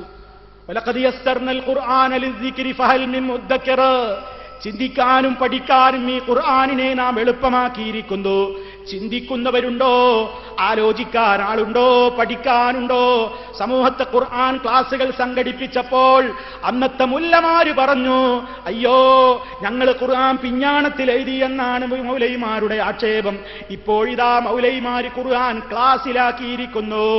ക്ലാസും ഗ്ലാസും തമ്മിലെ അർത്ഥഭേദം പോലും അറിയാത്ത ഒരു തലതിരിഞ്ഞ പൗരോഹിത്യം അന്നങ്ങനെ കളിയാക്കിയെങ്കിൽ കാലം കുറെ പിന്നിട്ടപ്പോൾ അവർക്കും ക്ലാസ് തുടങ്ങി, സ്റ്റഡി സെന്ററുകൾ തുടങ്ങി. അൽഹംദുലില്ലാ. പക്ഷെ മനസ്സറിഞ്ഞ് അൽഹംദുലില്ലാ പറയാൻ കഴിയണില്ല. കാരണം എന്താ? ഇവര് ഖുർആൻ പഠിക്കണ്ടെന്ന് ആദ്യം പറഞ്ഞു. ഖുർആൻ പരിഭാഷപ്പെടുത്തിയപ്പോൾ അത് കടലിൽ താഴ്ത്തണം എന്ന് പറഞ്ഞു. ഖുർആന്റെ പരിഭാഷയ്ക്ക് എതിരാണെന്ന് പറഞ്ഞു. ഇപ്പോഴും എന്താ വാദം? ഖുർആൻ പരിഭാഷ നിഷിദ്ധം തന്നെ, സംശയമൊന്നുമില്ലാന്നാ. ഖുർആൻ പരിഭാഷ നിഷിദ്ധം തന്നെ. ഖുർആൻ പരിഭാഷപ്പെടുത്തിയ KV പടുജാഹിൽ തന്നെ, അദ്ദേഹം കാഫിർ തന്നെ, കുഫിരിയത്തിലേക്ക്, എയർപോർട്ടിലേക്ക് എന്നാ പറഞ്ഞു. ഇതൊക്കെ പറഞ്ഞിട്ട് പണ്ട് ചർച്ച ചെയ്തിട്ടില്ലേ? അതൊന്നുമല്ല, കാഫിറും മുർത്തദ്ദുമാണ് എന്ന് തന്നെയാ പറഞ്ഞത്. എന്തിന്റെ പേരിൽ? ഖുർആൻ പരിഭാഷപ്പെടുത്തിയതിന്. ആ ഒരു സമൂഹത്തിന്റെ ഇടയിൽ നിന്നുകൊണ്ട് നമ്മളെ പണ്ഡിതന്മാര് ജനങ്ങളോട് പറഞ്ഞു, ജനങ്ങളെ ഇതൊന്നും കേൾക്കണ്ട, ഖുർആൻ പഠിച്ചോളണം, ഖുർആൻ പഠനത്തിലാണ് നമുക്ക് കാര്യം. കാരണം അല്ലാഹ് ഇറക്കിയിട്ടുള്ള ഖുർആൻ കേവലം ഓതി കൂലി നേടാൻ മാത്രമുള്ളതല്ല. കാരണം അല്ലാഹു തആല ഖുർആനിൽ പറഞ്ഞിട്ടുണ്ട്, കിതാബുൻ അൻസൽനാഹു ഇലൈക മുബാറകുൻ ലിയദ്ദബ്ബറൂ ആയാതിഹി വലിയതദക്കറ ഉലുൽ അൽബാബ്. ഈ വേദഗ്രന്ഥം താങ്കളിലേക്ക് നാം അവതരിപ്പിച്ചു തന്നിട്ടുള്ളത് ജനങ്ങൾ അതിന്റെ കാര്യങ്ങളെ ഉറ്റാലോചിക്കുവാൻ വേണ്ടിയാണ്, ചിന്തിക്കാൻ വേണ്ടിയാ ഖുർആൻ. എങ്ങനെ ചിന്തിക്കുക? കേവലം ഇങ്ങനെ ഓതിയാ ചിന്ത വരുമോ? അപ്പൊ അർത്ഥം പഠിക്കണം. ഇപ്പൊ നമ്മളെ പണ്ഡിതന്മാർ പറഞ്ഞു, മലയാളികൾക്ക് മലയാളത്തിൽ പരിഭാഷ, ഇംഗ്ലീഷുകാർക്ക് ഇംഗ്ലീഷിൽ പരിഭാഷ, തമിഴന്മാർക്ക് തമിഴിൽ പരിഭാഷ, അങ്ങനെ ഓരോരുത്തർക്കും ഇതിന്റെ അർത്ഥം പഠിക്കാനുള്ള സംവിധാനങ്ങൾ ഉണ്ടാക്കി. അങ്ങനെ ഖുർആൻ പഠനം അങ്ങ് ജനകീയായില്ലേ? വിചാര പ്രസ്ഥാനം തന്നെയല്ലേ ഇതിന്റെ പിന്നിലുള്ളത്. അതോടൊപ്പം ഹദീസുകളും പഠിക്കണം എന്ന് നമ്മുടെ പണ്ഡിതന്മാർ സമൂഹത്തോട് പറഞ്ഞു. ഈ അടുത്ത കാലത്ത് നമ്മൾ ഇതുവരെ QLS ആയിരുന്നത് QHLS ആയില്ലേ? ഖുർആൻ ഹദീസ് ലേണിംഗ് കോഴ്സ് അല്ലേ? എന്തിനാ അത് പറഞ്ഞത്? ഖുർആൻ മനസ്സിലാകണം എന്നുണ്ടെങ്കിൽ ഓരോരുത്തരും മോഡേണിസ്റ്റ് മൗലവിമാര് ഖുർആൻ ഓതിയിട്ട് തോന്നിയ അർത്ഥം പറയാൻ തുടങ്ങി. അത് പറ്റൂല. ഹദീസ് വേണം ഖുർആനെ മനസ്സിലാക്കാൻ. പണ്ടേ നമ്മുടെ മൻഹജ് അതാണ്. സലഫി മൻഹജ് എന്ന് പറയുന്നത് ആരെയും തോൽപ്പിക്കാൻ നമ്മൾ കണ്ടുപിടിച്ചതൊന്നുമല്ല, നമുക്ക് സ്വർഗം കിട്ടാൻ ഉണ്ടാക്കിയ മൻഹജാണ്. നമുക്ക് സ്വർഗം കിട്ടാൻ വേണ്ടി, നാം സ്വർഗത്തിലേക്ക് എത്താൻ വേണ്ടി നമ്മൾ സ്വീകരിക്കേണ്ടുന്ന മൻഹജാണ് സലഫി മൻഹജ്. അത് ആരോടെങ്കിലുമുള്ള ഗ്രൂപ്പ് വൈരത്തിന് കണ്ടുപിടിച്ച പേരൊന്നുമല്ല. ഖുർആനും ഹദീസൊക്കെ മനസ്സിലാക്കേണ്ടത് അവരവരുടെ ബുദ്ധി വെച്ചിട്ടല്ല, അത് പ്രമാണങ്ങളുടെ പിൻബലത്തോടെ വളരെ കൃത്യമായി കണിശമായി മുൻഗാമികളായ ആദ്യ നൂറ്റാണ്ടുകാരായ റസൂൽ സല്ലല്ലാഹു അലൈഹി വസല്ലമിൽ നിന്ന് ഇസ്ലാം കേട്ട സ്വഹാബത്ത് കേട്ട് പഠിച്ച് വിശ്വസിച്ച് ആചരിച്ചതുപോലെ ഖുർആനിനെയും ഹദീസിനെയും ഇസ്ലാമിനെയും ആചരിക്കണം, പഠിക്കണം, മനസ്സിലാക്കണം. അതിന്റെ പേരാ മൻഹജുസ് സലഫ്, അതിന്റെ ആൾക്കാരാ മുജാഹിദീങ്ങൾ. നമ്മൾ അങ്ങനെയാ സമൂഹത്തെ പഠിപ്പിച്ചത്. അപ്പൊ സമൂഹത്തിന്റെ മുമ്പിൽ കൃത്യമായ ദിശാബോധം നമ്മൾ കൊടുത്തു. എന്ത്? ഖുർആൻ പഠിക്കണം, ഹദീസ് പഠിക്കണം. അങ്ങനെ അത് ജനകീയമായപ്പോൾ അതുവരെ പഠിക്കരുത്, പാടില്ല എന്ന് പറഞ്ഞ് പുറംതിരിഞ്ഞു നിന്നവരൊക്കെയും പഠന സംരംഭങ്ങൾ തുടങ്ങി. അപ്പൊ രണ്ട് കുഴപ്പമുണ്ടായി. എന്താ രണ്ട് കുഴപ്പം? ശരിക്കും ശ്രദ്ധിച്ചോളി. നമ്മളെ പണ്ഡിതന്മാർ ജനങ്ങളെ ഖുർആനിലും ഹദീസിലൊക്കെ കൊണ്ടുവന്നപ്പോ രണ്ട് വിഭാഗം ആൾക്കാർ ഉള്ളിക്കൂടെ പണിയെടുത്തു. ഒരു വിഭാഗം ആരാ? അവർ ഖുർആന്റെ പരിഭാഷ അവർ എഴുതി, പക്ഷെ ദുർവ്യാഖ്യാനിച്ചു. ഖുർആന്റെ പരിഭാഷ എഴുതിയിട്ട് ദുർവ്യാഖ്യാനിച്ചു. പാടില്ല എന്ന് പറഞ്ഞു ഒരു പരിഭാഷ എഴുതിയിട്ട് പറഞ്ഞു ഇയ്യാക നഅ്ബുദു വ ഇയ്യാക നസ്തഈൻ, നിന്നെ ഞങ്ങൾ ആരാധിക്കുന്നു, നിന്നോട് സഹായം തേടുന്നു. മാത്രം കാണാല്ല. കുഴപ്പമൊന്നുമില്ല, അച്ഛൻ തെങ്ങുമെന്ന് വീണിരിക്കണ തലല്ല എന്ന് മാത്രം എന്ന് പറഞ്ഞില്ലേ? ഒന്നും സംഭവിച്ചിട്ടൊരു മാത്രല്ലേ, അതിലിപ്പോ എത്ര തർക്കിക്കാണ്ടോന്ന് വേറെ ചില പഞ്ചായത്തേര് ഒരു മാത്രം പോയതല്ലേ. എടോ, ഇസ്ലാം എന്ന് പറഞ്ഞ മാത്രത്തുമല്ല നിലനിൽക്കുന്നത്. അബൂജഹിൽ അള്ളാഹിനോടും പ്രാർത്ഥിച്ചു, മറ്റുള്ളവരോടും പ്രാർത്ഥിച്ചു. അള്ളാഹ്ക്കും നേർച്ച കൊടുത്തു, മറ്റുള്ളവർക്കും നേർച്ച കൊടുത്തു. അള്ളാഹ്ക്ക് വേണ്ടി അറിവ് നടത്തി, മറ്റുള്ളവർക്കും അറിവ് നടത്തി. പിന്നെന്താ മുഹമ്മദ് മുസ്തഫ സല്ലല്ലാഹു അലൈഹി വസല്ലം പറഞ്ഞത്? എടോ, അതൊക്കെ മാറ്റിയിട്ട് അള്ളാഹ്ക്ക് മാത്രം നാക്കി. മാത്രത്തിന് വിലല്ലേ? ഉണ്ട്, നല്ല വിലയുള്ള പ്രസ്ഥാനമായി ഇസ്ലാമിലെ മാത്രത്തിന്. ശരി, അപ്പൊ ഒരു കൂട്ടർ ഇങ്ങനെ വളഞ്ഞ രൂപത്തിൽ ദുർവ്യാഖ്യാനം കൊടുത്തു. ഖുറാഫികള്, കുബൂരികള്, അങ്ങനെ തോന്നിയ ആയത്തൊക്കെ. എത്ര ആയത്താ കൊട്ടപ്പുറത്ത് ഇറങ്ങിയത്? അതേ മരിച്ചുപോയ മഹാത്മാക്കൾ, അമ്പിയാക്കളെ വിളിച്ച് പ്രാർത്ഥിക്കാൻ ഖുർആനിൽ തെളിവുണ്ട്. ഇതുവരെ ഓതാത്ത ആയത്ത് കൊട്ടപ്പുറത്തുനിന്ന് ഓതി. ഒന്നല്ല, അള്ളാഹു അല്ലാത്തവരെ വിളിച്ചു പ്രാർത്ഥിക്കാൻ തെളിവായി നൂറുകണക്കിന് ആയത്തുകൾ ഞാൻ ഓതിന്നൊക്കെ അവകാശവാദം ഉന്നയിച്ച്. അത് ഖുർആനിൽ എന്തായാലും ഉണ്ടാവില്ലല്ലോ. അപ്പൊ അതെന്തായിരിക്കും? ദുർവ്യാഖ്യാനിച്ചതാന്ന് ഉറപ്പല്ലേ? അങ്ങനെ ഒരു കൂട്ടം കുബൂരികള്, പുരോഹിതന്മാർ ഒരു ഭാഗത്ത്, വേറൊരു കൂട്ടരുണ്ട് ഇറങ്ങി. അവരെന്ത് ചെയ്തു? അവര് ഖുർആൻ ഇങ്ങനെ വ്യാഖ്യാനമൊക്കെ പറഞ്ഞിട്ട് അവരുടെ ബുദ്ധി കൊണ്ടൊന്ന് അളന്നു. ഖുർആനിലെ ഓരോ കാര്യങ്ങളും ഇങ്ങനെ അളന്നു. അപ്പൊ ഒരു മൗലവിക്ക് തോന്നി ഇതിൽ ഈ മുഴ്സത്ത് ഇങ്ങനെ അംഗീകരിക്കാൻ പറ്റൂല. എന്താ? മൂസ നബി അലൈഹി ഇസ്ലാമിന്റെ കയ്യിലുള്ള ഒരു സാധാരണ വടി കൊണ്ട് വെള്ളത്തിലടിച്ചിട്ട് ആ വെള്ളം രണ്ടായി പിളരുക, എന്നിട്ട് അതിന്റെ അടിയിൽ കൂടി ആൾക്കാർ ഇങ്ങനെ യാത്ര പോകുക. അതൊന്നും എന്റെ ബുദ്ധിക്ക് യോജിക്കൂല. എനിക്ക് അങ്ങനെ ഉണ്ടല്ലോ ഇപ്പൊ ചില ആൾക്കാർ, എനിക്ക് ബുക്കാരിയിലുണ്ടായാലും വേണ്ടില്ല, എന്തിലുണ്ടായാലും വേണ്ടില്ല, ആര് പറഞ്ഞാലും വേണ്ടില്ല, എന്റെ ബുദ്ധി എന്താ ഉള്ള ബുദ്ധി, ആ ബുദ്ധി ശരിക്ക് വർക്ക് ചെയ്യണം. അപ്പൊ ഇയാൾ ഇങ്ങനെ ആലോചിച്ച് അയാളെ ബുദ്ധിയിൽ ഇങ്ങനെ ആറ്റിക്കുറുക്കിയപ്പോ അയാൾ പറഞ്ഞു, ഇതൊരിക്കലും ഉണ്ടാവൂല, ബുദ്ധിക്ക് യോജിക്കണില്ലല്ലോ. ഒരാൾ വടികൊണ്ട് വെള്ളത്തിലടിച്ചാൽ എന്താ ഉണ്ടാവുക? നമ്മളിപ്പോ വെള്ളത്തിൽ ഒരു വടി കൊണ്ട് അടിച്ചാൽ എന്താണ്ട് ഇച്ചിലിന്ന് ഒരിത്തിരി വെള്ളം അങ്ങോട്ടും ഇങ്ങോട്ടും തെറിച്ചു എന്ന് വരും. നല്ല ഊക്കിലടിച്ച, ആരോഗ്യം കുറഞ്ഞവനടിച്ച ചിലപ്പോൾ അവൻ സമ്മതിക്കൂല. ഇതാണ് ഇപ്പൊ വെള്ളത്തിലടിച്ചാൽ ഉണ്ടാവുക. അപ്പൊ ഇയാൾക്ക് ഇത് ഉൾക്കൊള്ളാൻ കഴിയില്ല. അപ്പൊ അയാൾ പറഞ്ഞു, മൂസാ നബി അവനെ വടി കൊണ്ട് സമുദ്രത്തിലടിച്ചിട്ട് വെള്ളമൊന്നും പിളർന്നിട്ടില്ല. പിന്നെന്താ ഉണ്ടായത്? അത് ആ ഫളിരിപ്പി അസാക്കാന്ന് പറഞ്ഞ വടികൊണ്ട് കുത്തി നടക്കാൻ പറഞ്ഞതാണ്. കടലിൽ കൂടി വടികൊണ്ട് കുത്തിയിട്ട് ഇങ്ങനെ ആഴം കുറഞ്ഞ സ്ഥലമൊക്കെ നോക്കിയിട്ട് നടക്കാൻ പറഞ്ഞതാണ്. അതല്ലാതെ വടി കൊണ്ടടിച്ചിട്ടുമില്ല, സമുദ്രം പിളർന്നിട്ടുമില്ല. എങ്ങനെയുണ്ട് കോലം? തീർന്നില്ല. ഇബ്രാഹിം നബി അലൈഹി സ്വലാമിനെ ശത്രുക്കൾ തീ കുണ്ടാരത്തിലിട്ടു. തീയിലിട്ട കരിയണ്ടേ? ഇയാളെ ബുദ്ധി കൊണ്ട് ഇങ്ങനെ ആലോചിച്ച് തീയിലിട്ട പിന്നെ കരിയണല്ലോ. ഇബ്രാഹിം നബിയോ ഒന്നും പറ്റിയില്ല എന്ന് പറയണേ. അപ്പൊ പിന്നെ അത് തീ ആവൂല. എന്നാ പിന്നെ തീ ആവൂല. അങ്ങനെ മൂപ്പര് ഇങ്ങനെ തഫ്സീർ ചെയ്ത് ഖുർആൻ വ്യാഖ്യാനം എഴുതിയപ്പോ മൂപ്പര് ഒപ്പിച്ചു, അത് ശരിക്കുള്ള തീ അല്ല. പിന്നെയോ ജനങ്ങളുടെ രോഷാഗ്നിയിലാണ് ഇബ്രാഹിമിനെ കൊണ്ടുപോയിട്ടത്. എന്താ ഈ രോഷാഗ്നി എന്ന് പറഞ്ഞാൽ? അതൊരു സാഹിത്യവേട. ജമാഅത്തേർക്ക് എന്തായാലും തിരി. എന്ത്? ഉമ്മ കുക്കുടം ധാന്യം ഭുജിക്കുന്നു എന്ന് പറയുന്ന ജമാഅത്തേരുണ്ടല്ലോ. ഉമ്മ കോയി നെല്ലുന്നു എന്ന് പറഞ്ഞാൽ മതി അല്ലേ? ഉമ്മ കുക്കുടം ധാന്യം ഭുജിക്കുന്നു. ജമാഅത്തേര് അങ്ങനെയാണ്. ജമാഅത്തെ ഇസ്ലാമിയെ സംബന്ധിച്ചിടത്തോളം, അവർക്ക് ഈ വിഷയത്തിലൊന്നും ഒരു പ്രശ്നമല്ല. അവരെ സംബന്ധിച്ചിടത്തോളം ഇസ്ലാമികമായിട്ട് എല്ലാം തികഞ്ഞത് അവരാണ്. അവർ ഇസ്ലാമികമായ എല്ലാ കാര്യങ്ങളും വളരെ ഭിന്നിപ്പില്ലാതെ മുന്നോട്ട് കൊണ്ടുപോവുകയാണ്. ഒരു കാര്യത്തിലും അവരുടെ ഒരു പിഴവുമില്ല. സമ്പൂർണ്ണ ഇസ്ലാമാണ്. അവിടെയൊക്കെ ഇപ്പൊ പ്രവേശിക്കുന്നില്ല. ഇൻഷാ അല്ലാഹ് സമയമുണ്ടെങ്കിൽ അതിലേക്ക് വരും. അപ്പൊ സഹോദരന്മാരെ, ഇവിടെ എന്താണ് സംഭവിക്കുന്നത്? ഖുർആനിനെ പഠിക്കാൻ പാടില്ല എന്ന് പറഞ്ഞ കക്ഷികൾ പഠിക്കാൻ തുടങ്ങിയപ്പോൾ ഒരു കൂട്ടർ ഇങ്ങനെ ദുർവ്യാഖ്യാനം, വേറൊരു കൂട്ടർ മുഴ്സത്തൊക്കെ നിഷേധിക്കുക.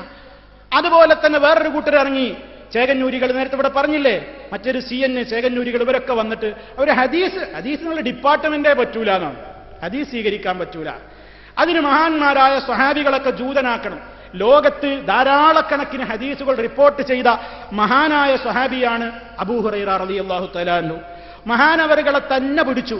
എന്നിട്ട് അബൂ ഹുറൈറ ജൂതനാണ് എന്ന് പറഞ്ഞു. മഅദല്ലാഹ്, അബൂ ഹുറൈറ റളിയല്ലാഹു തആല അൻഹുവിനെ പുറത്താക്കി, ജൂതനാക്കിയിട്ട്. അപ്പൊ പിന്നെ ഇനി മൂപ്പര് പറയണൊന്നും ആരും ശ്രദ്ധിക്കണ്ടല്ലോ. ആ നിലക്ക് അങ്ങോട്ട് പിടിച്ച് മാറ്റി അബൂ ഹുറൈറ റളിയല്ലാഹു തആല അൻഹുവിനെതിരെ രൂക്ഷമായ രൂപത്തിലുള്ള പ്രചരണങ്ങൾ അഴിച്ചുവിട്ടു. ഹദീസുകളുടെ ലോകത്തോട് തന്നെ ആളുകൾക്ക് അലർജി. അങ്ങനെ കുറെ ആൾക്കാർ ഇങ്ങനെ കടന്നപ്പോ നമ്മളെ പണ്ഡിതന്മാർ എന്ത് ചെയ്തു? ഇതിങ്ങനെ വിട്ടാ പറ്റൂല, ഇതിങ്ങനെ വിട്ടാ പറ്റൂല. മുഹമ്മദ് അമാനി മൗലവിയുടെ ഇന്നും നമ്മുടെ കൈകളിലുള്ള ബൃഹത്തായ 4 വാള്യങ്ങൾ, ആ 4 വാള്യങ്ങൾ നിങ്ങൾ ഒരാവർത്തിയെങ്കിലും വായിക്കാത്ത മുജാഹിദ് ഉണ്ടാകുമോ? അത് വായിക്കാത്ത മറ്റു സംഘടനകളിലെ ആളുകളെങ്കിലും ഉണ്ടാകുമെന്ന് എനിക്ക് തോന്നുന്നില്ല. ഇന്ന് എല്ലാവരും അത് വായിക്കുന്നുണ്ട്. ആ ഖുർആൻ വ്യാഖ്യാനം നിങ്ങൾ എടുത്തു നോക്കൂ. ഈ രൂപത്തിലുള്ള 2 വിഭാഗത്തിനും ശക്തമായ ഖണ്ഡനം കൊടുത്തത് കാണാം. ഹദീസ് നിഷേധികൾക്ക്, മതയുക്തിവാദികൾക്ക്, മുഅ്സത്ത് നിഷേധികൾക്ക്, മതയുക്തിവാദികൾക്ക്, ദുർവ്യാഖ്യാനിക്കുന്ന കക്ഷികൾക്ക് എല്ലാവർക്കും ശക്തമായ നിലക്കുള്ള ധന്യമായ മറുപടി നൽകിക്കൊണ്ടാണ് ഇന്നും അതാ വിശുദ്ധ ഖുർആനിന്റെ ആ വാള്യങ്ങൾ നിലനിൽക്കുന്നു. എന്തിനാ ചെയ്തത്? ഈ സമൂഹത്തിൽ ഇങ്ങനെയുള്ള ആളുകളെ പണ്ട് തന്നെ മുജാഹിദ് പ്രസ്ഥാനം പിടിച്ചു കെട്ടിയിട്ടുണ്ട്. ഇനി ഒരാൾക്കും കൊമ്പും തുമ്പിയും വെച്ചിട്ട് ഹദീസ് നിഷേധിക്കാൻ അങ്ങോട്ട് വരണ്ടാണ്. ഒരൊറ്റ എണ്ണത്തെയും മുജാഹിദുകൾ അതിന് സമ്മതിക്കൂലാന്ന്. എന്താ കാരണം? നേരത്തെ പറഞ്ഞില്ലേ, പ്രമാണങ്ങൾ കൊണ്ട് നേരിടും. വേറെ നമ്മളെ കയ്യിൽ പോലീസും പട്ടാളമൊന്നുമില്ല. പരിശുദ്ധ ഖുർആൻ ഓതിയിട്ട് ദുർവ്യാഖ്യാനിക്ക, ഹദീസ് ഓതിയിട്ട് ദുർവ്യാഖ്യാനിക്ക, ഹദീസിലുള്ള കാര്യങ്ങളെ തന്നെ തള്ളിക്കളയുക. നമുക്ക് ഏത് വിഷയത്തിലും അഭിപ്രായങ്ങൾ പറയുന്നതിന് നമുക്കൊരു മാനദണ്ഡമുണ്ട്. എല്ലാവരും പഠിച്ചോളി, നമുക്കൊരു മാനദണ്ഡമുണ്ട്. മുഹമ്മദ് അമാനി മൗലയുടെ ഖുർആൻ പരിഭാഷയിൽ ഞങ്ങളെ വായിച്ച് കേൾപ്പിച്ചു തരാം. എന്താണെന്നറിയോ? ജിന്ന് വിഷയത്തിലാണെങ്കിലും മലക്ക് വിഷയത്തിലാണെങ്കിലും ഒക്കെ നിൽക്കണ്ടോടത്ത് അവിടെ നിന്നാ മതി. നമ്മൾ അവിടെ നിന്നിട്ടുള്ളൂ, പ്രമാണങ്ങളിൽ ഉള്ളിടത്തെ നിന്നിട്ടുള്ളൂ. ഇല്ലാത്തത് പറയണ്ട, ഉള്ളതാരും നിഷേധിക്കാനും പോകണ്ട. മാനി മൗലവി എഴുതിയത് കേട്ടോളൂ. എല്ലാവർക്കും പോയാൽ കാണാൻ സാധിക്കും. മാനി മൗലവിയുടെ വിശുദ്ധ ഖുർആൻ വിവരണത്തിലെ 2-ാം വാള്യത്തിൽ ഞാൻ വായിക്കുകയാണ്. ബാഹ്യേന്ദ്രിയങ്ങൾ കൊണ്ട് ഗ്രഹിക്കുവാൻ കഴിയാത്ത കാര്യങ്ങളെ യുക്തി കൊണ്ടോ ശാസ്ത്രം കൊണ്ടോ മനസ്സിലാക്കുവാനും സ്ഥാപിക്കുവാനും സാധ്യമല്ല. ദൈവീകവും വൈദികവുമായ മാർഗദർശനങ്ങൾ മുഖേന മാത്രമേ അതിന് സാധിക്കുകയുള്ളൂ. എന്താ പറഞ്ഞത്? ദൈവീകവും വൈദികവുമായ മാർഗദർശനങ്ങൾ മുഖേന മാത്രമേ അതിന് സാധിക്കുകയുള്ളൂ. അതുകൊണ്ട് കേട്ടോ, അതുകൊണ്ട് സ്വർഗം, നരകം, പരലോകം, ആത്മാവ്, ജിന്ന്, മലക്ക് ആദിയായവയെക്കുറിച്ചും അവയുമായി ബന്ധപ്പെട്ട കാര്യങ്ങളെക്കുറിച്ചും മനസ്സിലാക്കുവാൻ മുസ്ലിങ്ങളെ സംബന്ധിച്ചിടത്തോളം അള്ളാഹുവിന്റെ വചനങ്ങളും അവന്റെ റസൂൽ മുഖേന ലഭിക്കുന്ന അറിവുകളും മാത്രമാണ് അവലംബം. ഈ 2-ൽ നിന്നും എന്തെല്ലാം മനസ്സിലാക്കാൻ കഴിയുമോ അതിനപ്പുറം മറ്റൊരഭിപ്രായം ഉണ്ടായിരിക്കുവാൻ മുസ്ലിങ്ങൾക്ക് പാടില്ല. അവയിൽ നിന്ന് നേർക്കുനേരെ വ്യക്തമായതിനെ മറ്റു പ്രകാരത്തിൽ വ്യാഖ്യാനിക്കുവാനും പാടില്ല. കണ്ടോ, നമ്മളിതിങ്ങനെ ഹുബ്സ് ഖബായിസ് എന്ന് പറയുമ്പോൾ അത് വൈറസാണ്, മൂക്കിലെ കൊച്ചനാണ്, പിന്നെ മൂക്കി ചീറ്റി കളയണമെന്ന് പറയുമ്പോൾ അതിലെ കൊച്ചനാണ് എന്നൊന്നും പറയാൻ നടക്കണ്ട. അതുപോലെ തന്നെ മറ്റുള്ള ഇസ്ലാമികമായിട്ട് എന്തൊക്കെയുള്ളത് ഉള്ളത് പറയാ, ഇല്ലാത്തത് പറയാൻ പോണ്ട. ചില ആളുകളൊക്കെ മനസ്സിലാക്കിയത് എന്താ അറിയോ? മുജാഹിദ് പ്രസ്ഥാനത്തിന് സമൂഹത്തിലൊരു മാർക്കറ്റ് കിട്ടണമെന്നുണ്ടെങ്കിൽ ചിലതൊക്കെ നിഷേധിക്കണം, പഴഞ്ചനാക്കി തള്ളണമെന്ന. ആ കൂട്ടത്തിലാണ് നമ്മുടെ മുൻഗാമികൾ എന്നും അന്നും ഇന്നും പറഞ്ഞ, ഇന്നും ജമിയത്തുലമയുടെ പുസ്തകത്തിൽ പോലുമുള്ളതാണ് സിഹിറിന് യാഥാർത്ഥ്യമുണ്ട്, സിഹിറിന് യാഥാർത്ഥ്യമുണ്ട് എന്ന് പറയില്ലേ? ഇപ്പൊ പറയണ്ടേ സിഹിറൊന്നും വലിക്കൂല, സിഹിർ വലിക്കുന്നവരുടെ മുജാഹിദിൽ ഞങ്ങളില്ല, സിഹിർ വലിക്കൂല എന്ന് പറഞ്ഞിട്ട് കുറെ ആൾക്കാർ സിഹിറിന്റെ സീരീസുകൾ മുഴുവൻ നിഷേധിക്കാം. വേറെ കൂട്ടർ കണ്ണേറ് തട്ടുവോ? കണ്ണേറുള്ള മുജാഹിദോ? അതിൽ നമ്മൾ പങ്കെടുക്കൂല. ഓ പ്രിയപ്പെട്ട സഹോദരാ, കണ്ണേറ് ബാധിച്ചാൽ ചെയ്യേണ്ട മന്ത്രം വരെ ഹബീബ് സല്ലല്ലാഹു അലൈഹി വസല്ലം പഠിപ്പിച്ചതാണ്. അത് ചെയ്യാൻ കടപ്പെട്ടവരാണ് മുസ്ലിമീങ്ങൾ. പ്രമാണത്തിലുള്ളത് തള്ളുന്നവരല്ല മുജാഹിദുകൾ, ഉള്ളത് അംഗീകരിക്കും. അതേ അവസരത്തിൽ ആ കണ്ണേറ് തട്ടാതിരിക്കാൻ കരിങ്കണ്ണാ നോക്ക് എന്ന് ബോർഡ് എഴുതി ഒരൊറ്റ മുജാഹിദും വെക്കൂല. ഒരു കായക്കറിത്തോട്ടത്തിലും പച്ചക്കറിത്തോട്ടത്തിലും ഒരു ഭരണി കൊണ്ടോ കലം കൊണ്ടോ തലയുണ്ടാക്കി പെണ്ണിന്റെ ജാക്കറ്റ് കോലം കൊടുത്ത് വൈക്കോല് നിറച്ച് ഇങ്ങനെ ആടി നിൽക്കുന്ന ഒരു കോലത്തെയും മുജാഹിദ് വെക്കൂല. അതേ, കണ്ണേറ് തട്ടാതിരിക്കാൻ ഐക്കല്ല് കെട്ടൂല, ഉറുക്ക് കെട്ടൂല, നറുക്ക് കെട്ടൂല, ഏലസ് കെട്ടൂല, പുലിപ്പല്ല് കെട്ടൂല, കരടിയുടെ രോമം മന്ത്രിച്ച് കെട്ടൂല, മറ്റുള്ള ഒന്നും കെട്ടൂല. ഹദീസിൽ എന്താണോ പറഞ്ഞത് അത് ചെയ്യുന്നു, അത് നിർവഹിക്കുന്നു. അപ്പൊ കണ്ണേറുണ്ടോ? ഉണ്ട്. അതിന്റെ ഹദീസ് തള്ളൂല. ചിലർക്ക് അത് തള്ളണം, സിഹിറിനെ തള്ളണം. പിന്നെയോ ചിലർക്ക് മന്ത്രം കേൾക്കുമ്പർക്ക് അലർജി. മന്ത്രിക്കുന്ന മുജാഹിദുകൾ, പണ്ടത്തെ മുജാഹിദ് മന്ത്രിച്ചിരുന്നില്ല, ഇപ്പോഴത്തെ മുജാഹിദിന് മന്ത്രണ്ട്. എടോ, നീ മുജാഹിദിനെ പണ്ട് പഠിച്ചു മനസ്സിലാക്കിയിട്ടില്ല എന്ന് പറയുന്നതല്ലേ ശരി? മുഹമ്മദ് അമാനി മൗലവിയുടെ ഖുർആൻ വ്യാഖ്യാനം എടുത്ത് പരിശോധിച്ചു നോക്ക്. സൂറത്തുൽ ഫലഖിന്റെ വ്യാഖ്യാനത്തിൽ വളരെ കൃത്യമായി മഹാനവറുകൾ മന്ത്രത്തെക്കുറിച്ച് പറഞ്ഞിട്ടില്ലേ? ഹബീബ് സല്ലല്ലാഹു അലൈഹി വസല്ലം നമ്മളോട് സ്വയം മന്ത്രിക്കാൻ പറഞ്ഞില്ലേ? വേദന ശരീരത്തിൽ വരുമ്പോ ഉമ്മമാരെ, കുട്ടികളെ പഠിപ്പിച്ചോ, കുട്ടികൾക്ക് ചെയ്തു കൊടുത്തോ, നിങ്ങൾ സ്വയം ചെയ്തോ? സ്വയം ചെയ്യാനും അറിയാത്തവർക്ക് ചെയ്തു കൊടുക്കാനും നിർദ്ദേശിക്കപ്പെട്ട കാര്യമല്ലേ? വേദന വരുന്ന സ്ഥലത്ത് നീ നിന്റെ കൈവച്ചോ, എന്നിട്ട് ബിസ്മില്ലാ എന്ന് നീ പറഞ്ഞോ, 3 തവണ പറഞ്ഞോ, എന്നിട്ട് 7 തവണ അഊദു ബില്ലാഹി വഖുദ്റതിഹി മിൻ ശർരി മാ അജിദു വഹാദിറു. അല്ലാഹുവിനോട് ഞാൻ കാവൽ ചോദിക്കുന്നു, ഞാൻ അനുഭവിക്കുന്ന വേദനകളിൽ നിന്ന്, ഞാൻ ഭയപ്പെടുന്ന കാര്യങ്ങളിൽ നിന്ന് ഞാൻ അല്ലാഹുവിനോട് അഭയം ചോദിക്കുന്നു എന്ന് 7 തവണ നീ പറഞ്ഞോ എന്ന് ഹബീബ് സല്ലല്ലാഹു അലൈഹി വസല്ലം പഠിപ്പിച്ച മന്ത്രമല്ലേ? എല്ലാവർക്കും തർക്കണ്ടോ? അതാ റുഖിയ ശർഇയ്യ എന്നൊക്കെ പറയുന്നത്. ശർഇലുള്ള മന്ത്രം അത് രോഗി തനിക്ക് വേദന വരുമ്പോൾ തനിക്ക് ചെയ്യാ. അതുപോലെ തന്നെ ഒരു രോഗിയുടെ സമീപത്ത് ചെയ്യുമ്പോൾ അദ്ദേഹത്തിന് വേണ്ടി മന്ത്രിക്കാനുള്ള റുഖിയത്തു റസൂലില്ലാഹ് സ്വല്ലല്ലാഹു അലൈഹി വസല്ലം, അല്ലാഹുവിന്റെ ഹബീബ് പഠിപ്പിച്ച റുഖിയ എന്താണ്? അല്ലാഹുമ്മ റബ്ബന്നാസ് അദ്ഹിബിൽ ബഅസ ഇശ്ഫി അൻത ശാഫി ലാ ശിഫാഅ ഇല്ലാ ശിഫാഉക ശിഫാഅൻ ലാ യുഗാദിറു സഖമാ. രോഗിക്ക് വേണ്ടിയുള്ള മന്ത്രമാണ്. അതേ ഉമ്മമാരെ, രക്ഷിതാക്കളെ, നമ്മുടെ അരിമ മക്കൾക്ക് വേണ്ടി മന്ത്രിക്കാൻ അല്ലാഹുവിന്റെ റസൂല് പഠിപ്പിച്ച മന്ത്രമില്ലേ? അത് നബി സല്ലല്ലാഹു അലൈഹി വസല്ലം തന്റെ പേരമക്കളായ ഹസൻ ഹുസൈൻ എന്നവരെ കൂട്ടിപ്പിടിച്ച് നടത്തിയ മന്ത്രമല്ലേ? ആ മന്ത്രം എവിടെന്നാ അല്ലാഹുവിന്റെ ഹബീബ് പരിചയപ്പെടുത്തുമ്പോ പറഞ്ഞതെന്താണ്? അതേ, നമ്മുടെ പൂർവീകരായ ഇബ്രാഹിം അലൈഹിസ്സലാം മക്കളായ ഇസ്മായിൽ അലൈഹിസ്സലാമിനും ഇസ്ഹാഖ് നബി അലൈഹിസ്സലാമിനും മന്ത്രിച്ച മന്ത്രം, രക്ഷാമന്ത്രം, ഞാൻ നിങ്ങൾക്കും മന്ത്രിക്കട്ടെയോ എന്ന് ചോദിച്ചുകൊണ്ട് ഹസൻ ഹുസൈൻ എന്ന പേരക്കിടാങ്ങളെ അണച്ചുകൂട്ടിക്കൊണ്ട് ഹബീബ് മന്ത്രിക്കുകയാണ്. ഉഈദുകുമാ ബികലിമാത്തില്ലാഹി താമ്മ മിൻ കുല്ലി ശൈത്താനിൻ വഹാമ്മ വമിൻ കുല്ലി ഐനിൻ ലാമ്മ. ആക്ഷേപകാരിയായ കണ്ണിന്റെ ശർറിൽ നിന്ന്, ശൈത്താന്റെ ശർറിൽ നിന്ന്, ഇഴജന്തുക്കളുടെ ശർറിൽ നിന്ന്, സർവ്വ ശർറുകളിൽ നിന്നും അല്ലാഹുവിന്റെ വചനങ്ങളെ മുൻനിർത്തിക്കൊണ്ട് നിങ്ങൾക്ക് 2 പേർക്കും വേണ്ടി ഞാൻ റബ്ബിനോട് കാവൽ ചോദിക്കുന്നു. ഹബീബ് നടത്തിയ റുഖിയയാണ്. സ്വന്തവും ചെയ്ത്, അറിയാത്തവർക്ക് ചെയ്തു കൊടുത്ത്, പഠിപ്പിച്ചു കൊടുത്ത്, രോഗമുണ്ടാകുമ്പോൾ ഇന്ന രോഗത്തിന് മന്ത്രിക്കേണ്ട മന്ത്രം എന്താണ് പഠിപ്പിച്ചു കൊടുക്കാൻ പറഞ്ഞു. അങ്ങനെ പഠിപ്പിച്ചു കൊടുത്തു. അതുപോലെ തന്നെ കണ്ണേറ് തട്ടിയവർക്ക് മന്ത്രിക്കാൻ വേണ്ടി പറഞ്ഞു. ഇതൊക്കെ ഇസ്ലാമിലുള്ളതാണ്. ഇതൊന്നും ആരും നിഷേധിച്ചില്ല, ഒരൊറ്റ മുജാഹിദും നിഷേധിച്ചിട്ടില്ല. ആരാരും നിഷേധിച്ചത്? അപ്പോ ഇതൊക്കെ നിഷേധിക്കുന്നവരാണ്. എന്നാലേ മുജാഹിദ് ആകുള്ളൂ എന്ന് പുറത്തുപോയ കുറെ ആൾക്കാർക്ക് ഒരു പ്രചരണമുണ്ട്. അതിന് മുജാഹിദുകൾ ഒരിക്കലും കിട്ടൂല. അവർ പ്രമാണങ്ങളുടെ അടിസ്ഥാനത്തിൽ ഉള്ളതുപോലെ വളരെ കൃത്യമായി തന്നെ അവർ പ്രമാണങ്ങൾ ഉദ്ധരിച്ചുകൊണ്ട് സംസാരിക്കുന്നു. അപ്പൊ സഹോദരങ്ങളെ, പരിശുദ്ധ ഖുർആനിലേക്ക് ജനങ്ങളെ മടക്കിയതല്ലേ ഞാൻ പറഞ്ഞുകൊണ്ടുവന്നത്. അപ്പൊ ഖുർആനികമായ ആദർശത്തിൽ നിന്ന് ആളുകൾ മാറിയപ്പോ, ഹദീസുകളുടേതായ ആദർശത്തിൽ നിന്ന് ആളുകൾ മാറിയപ്പോ നമ്മുടെ പണ്ഡിതന്മാരവരോട് പറഞ്ഞു, ഖുർആൻ ഓത്തിന് മാത്രമല്ല, ഫഹ്മ് വേണം, അർത്ഥം ഗ്രഹിക്കണം, ചിന്തിക്കണം, ഹിഫ്ളാക്കണം, അതനുസരിച്ച് അമലും ചെയ്യണം. അങ്ങനെ അമലു ചെയ്യണം എന്ന് പറഞ്ഞപ്പോൾ നമ്മുടെ സമൂഹം അത് പഠിച്ചു, അത് മനസ്സിലാക്കി. നമ്മുടെ ചെറുപ്പക്കാർക്കൊക്കെ വലിയ ആവേശമുണ്ടായി. അവരൊക്കെ താടി നീട്ടി വളർത്തി, നെരിയാണിക്ക് മീതെ വസ്ത്രമെടുത്തു. അപ്പൊ പലർക്കും ഇസ്ലാമിന്റെ പല ശത്രുക്കളും കൊഞ്ഞനം കുത്തി. പ്രബോധനത്തിൽ ജമാഅത്തെ ഇസ്ലാമിക്കാരൻ എഴുതി, ബാർബറുടെ കരങ്ങൾ തലോടിയിട്ടില്ലാത്ത താടിരോമങ്ങളുള്ളവർ. എന്താ പരിഹാസം!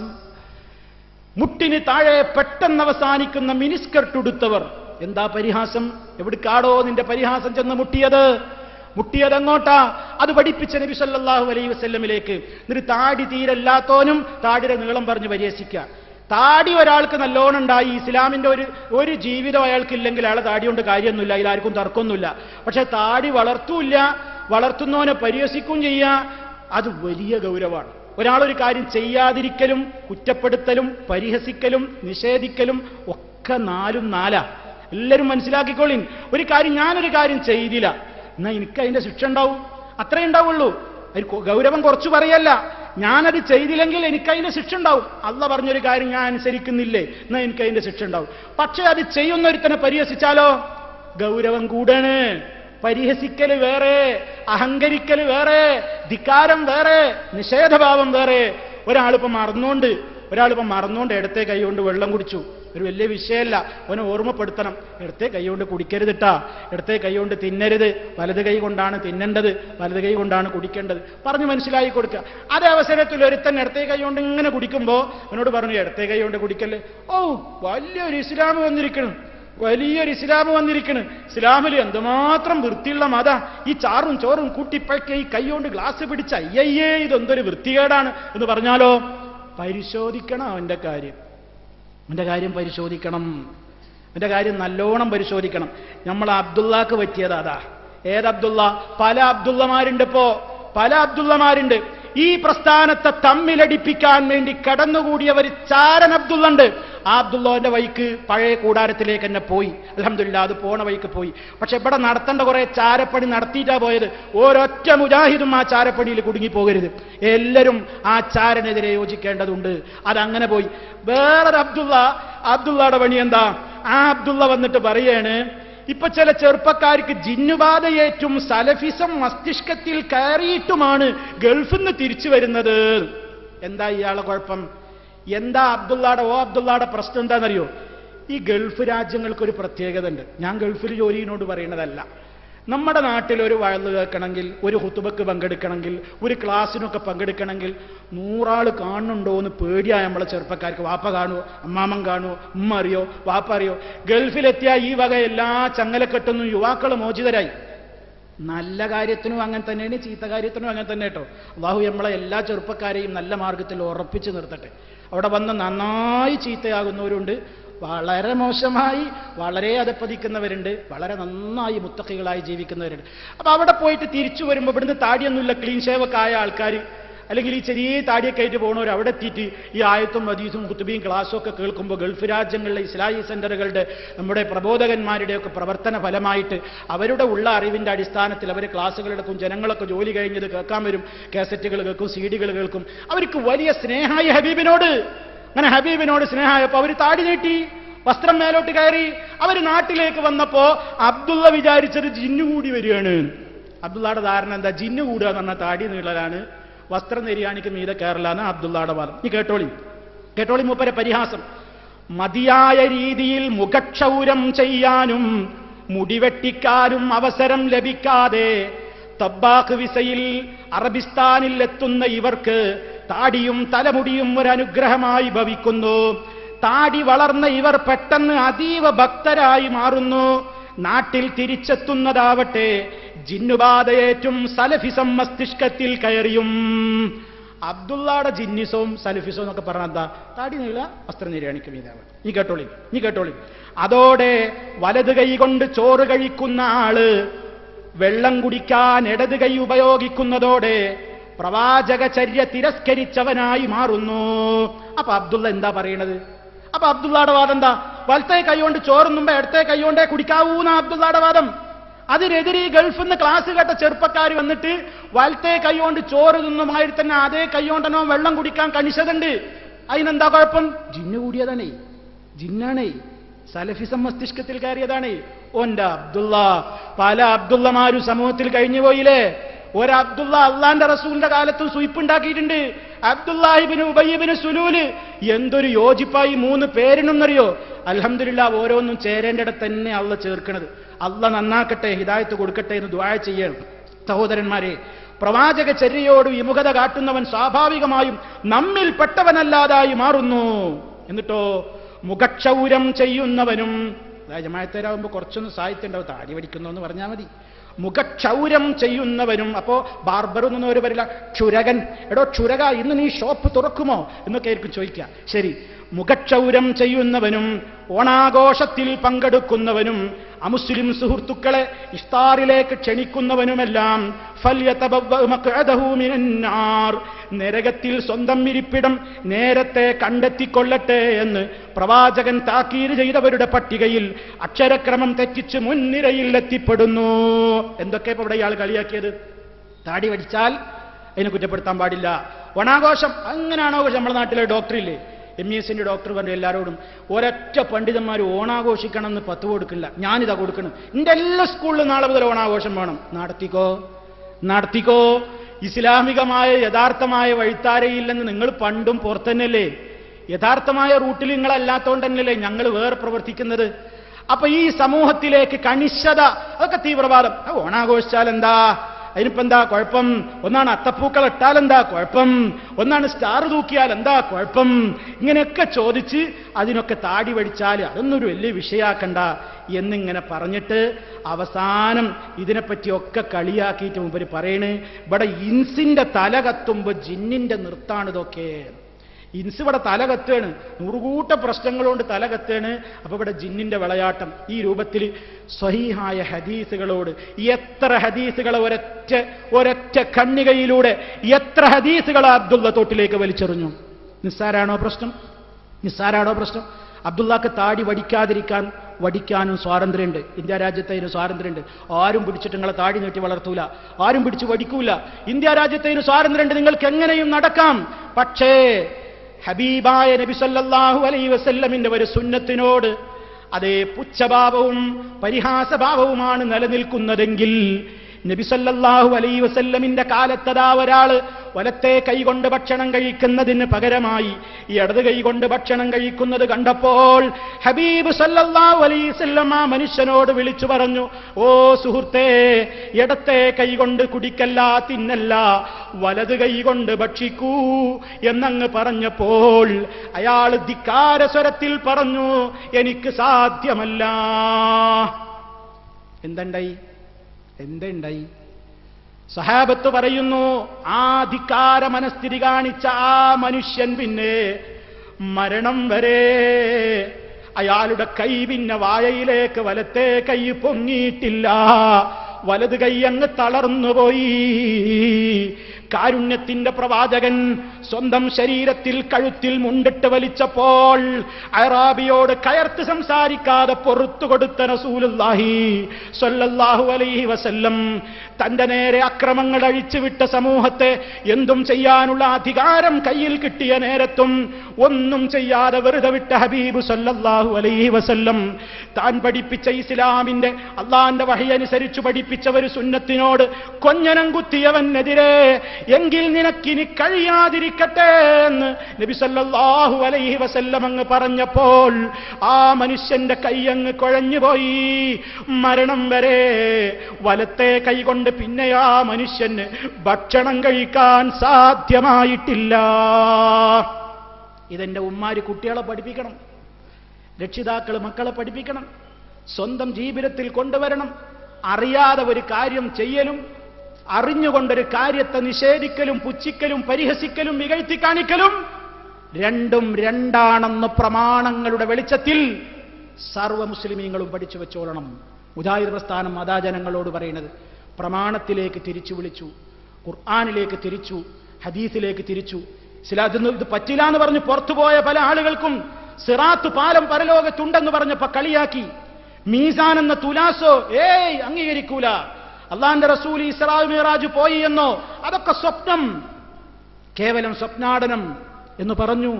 പലതിനെയും പറഞ്ഞു. അതെ, പലതിന്റെയും അർത്ഥം കൊടുക്കുമ്പോ കൊതുകുകൾ എന്ന് പറഞ്ഞു, ബാക്ടീരിയ എന്നർത്ഥം പറഞ്ഞു, വൈറസുകൾ എന്നർത്ഥം പറഞ്ഞു, മാലിന്യങ്ങൾ മാത്രം എന്നർത്ഥം പറഞ്ഞു.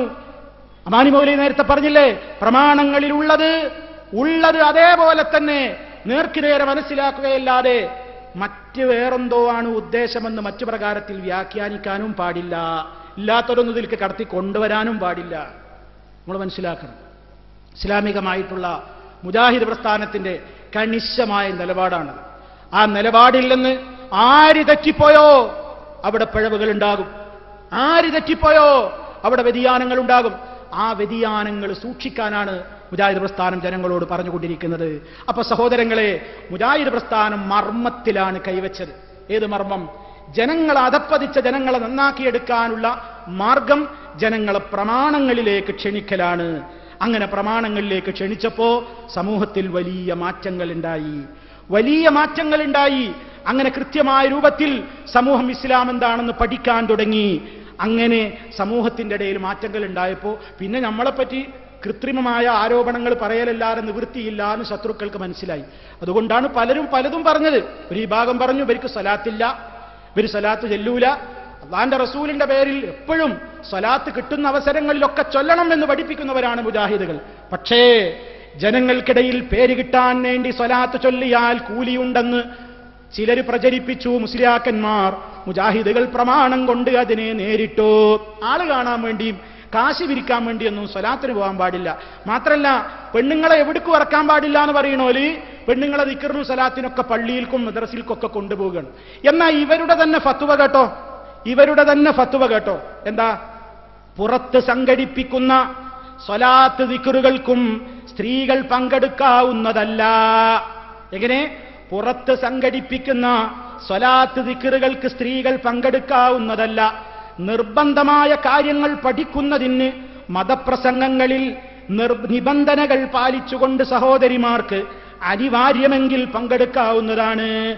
നിർബന്ധമായ ഇൽമ് പഠിക്കാൻ വേണ്ടി, വയല് കേൾക്കാൻ വേണ്ടി നിബന്ധന പാലിച്ചുകൊണ്ട് അനിവാര്യമാണെങ്കിൽ പങ്കെടുക്കുക എന്നതല്ലാതെ പുറത്ത് സംഘടിപ്പിക്കുന്ന ദഫ് മുട്ട് കാണാനോ സ്കൗട്ട് കാണാനോ ഘോഷയാത്ര കാണാനോ സലാത്ത് സദസ്സിലേക്ക് പോകാനോ ഒന്നും